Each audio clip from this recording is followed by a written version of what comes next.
The issue with December 21st of 2012 and the predicted disasters that some folks think will come probably started with the so-called end of the Mayan calendar.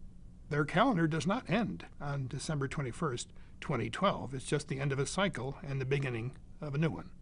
It's just like on December 31st, our calendar comes to an end, but a new calendar for the next year begins on January 1st.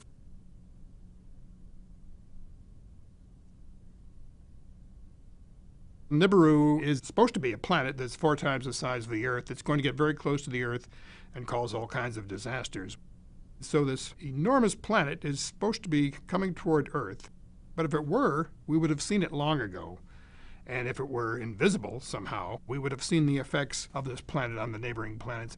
Thousands of astronomers who scan the night skies on a daily basis have not seen this.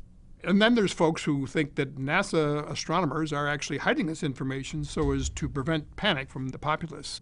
Can you imagine thousands of astronomers who observe the skies on a nightly basis keeping the same secret from the public for several years?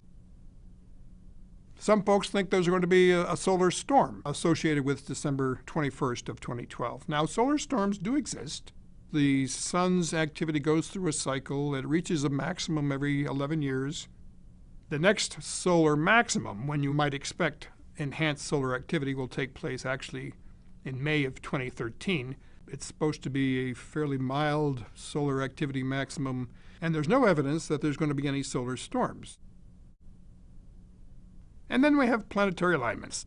There's a planetary alignment. The sun, the Earth, and some of the planets are aligned, and this is going to cause some tidal effects on the Earth that are going to be catastrophic. Well, first of all, there are no planetary alignments in December of 2012. And even if there were, there are no tidal effects on the Earth as a result. The only 2 bodies in the solar system that can affect the Earth's tides are the Moon, which is very close, and the Sun, which is massive and also fairly close. But the other planets have a negligible effect on the Earth.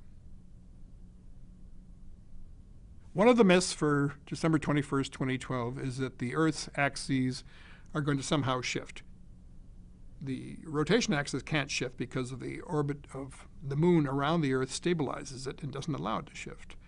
The magnetic field does shift from time to time, but the last time it did it was 740,000 years ago, and it doesn't do that sort of a shift but every 500,000 years or so. There's no evidence that it's going to happen in December, and even if it were to be shifting, it takes thousands of years to do so. And even if it did shift, it's not going to cause a problem on the Earth apart from the fact that we're going to have to recalibrate our compasses. Extraordinary claims require extraordinary evidence. Since the beginning of recorded time, there have been literally hundreds of thousands of predictions for the end of the world, and we're still here.